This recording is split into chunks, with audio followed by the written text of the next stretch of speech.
Assalamualaikum warahmatullahi wabarakatuh. Selamat datang teman-teman semua di podcast kami, kelompok KKNDR 194. Sebelumnya perkenalkan, aku Parama Ramya, yang akan menemani kalian di kesempatan kali ini.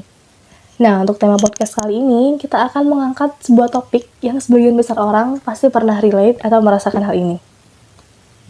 Pasti di antara teman-teman mahasiswa di sini pernah merasakan yang namanya jenuh atau stres saat ngerjain tugas kuliah kalian, atau bisa juga untuk kalian yang udah kerja, pasti pernah mengalami kejenuhan dengan pekerjaan kalian.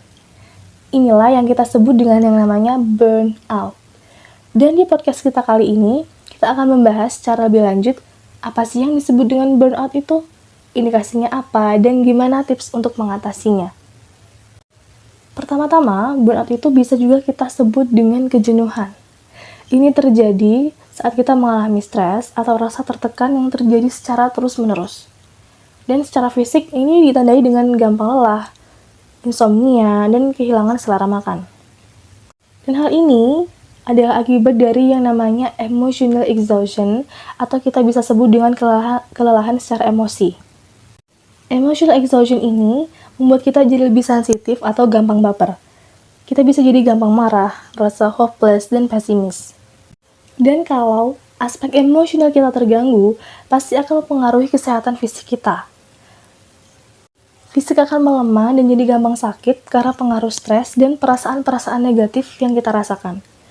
Dan salah satu sakit yang paling sering dialami adalah sakit kepala yang nantinya akan diikuti dengan penurunan kesehatan lainnya.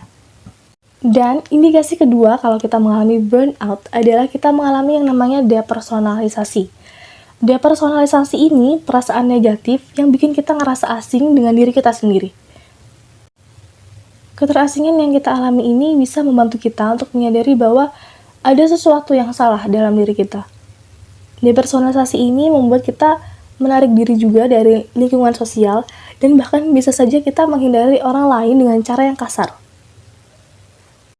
Dan selanjutnya, indikasi burnout berikutnya adalah munculnya rasa insecure dalam diri kita. Rasa insecure dalam hal ini berkaitan dengan value diri kita. Seseorang yang mengalami burnout akan merasa dia nggak kompeten dalam melakukan tugas-tugasnya. Dia merasa dia nggak percaya diri, dan merasa tidak pantas untuk melakukan pekerjaannya tersebut. Nah, itu tadi sekilas beberapa indikasi mengalami burnout atau kejenuhan. Selanjutnya, kita akan bahas gimana sih cara mengatasi burnout itu.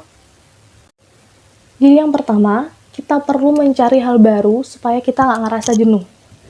Salah satunya adalah dengan job redesign atau mengubah konsep dan hal-hal yang berkaitan dengan pekerjaan kita. Hal ini dilakukan untuk memberi kesan dan awal yang baru supaya kita nggak jenuh. Sedangkan bagi kalian yang masih kuliah, kalian bisa mengubah cara kalian saat mengerjakan tugas atau saat kalian sedang ada kelas, seperti mendekor ulang meja belajar kalian atau kamar kalian, atau kalian pergi ke tempat yang sekiranya kalian nyaman ada di situ. Kedua, yaitu dengan melakukan konsultasi agar perasaan negatif yang sebelumnya sempat dirasakan bisa diganti dengan afirmasi-afirmasi positif yang memotivasi. Dan terakhir, cara kita agar terhindar dari stres adalah dengan merubah pola dan gaya hidup. Seperti makan sehat, olahraga, tidur yang cukup, dan tidak meminum minuman yang beralkohol. Pola hidup sehat ini memang sering disepelekan, tapi ini sangat membantu banget supaya kita nggak gampang stres atau sakit. Nah, itu tadi sekilas tentang burnout atau kejenuhan dari kami. Semoga podcast ini bisa bermanfaat untuk teman-teman semuanya yang mendengarkan. Dan dalam kondisi pandemi saat ini, kami berharap semoga kalian tetap sehat secara raga maupun jiwa. Terima kasih telah mendengarkan podcast kami. Aku pamit undur diri dan wassalamualaikum warahmatullahi wabarakatuh.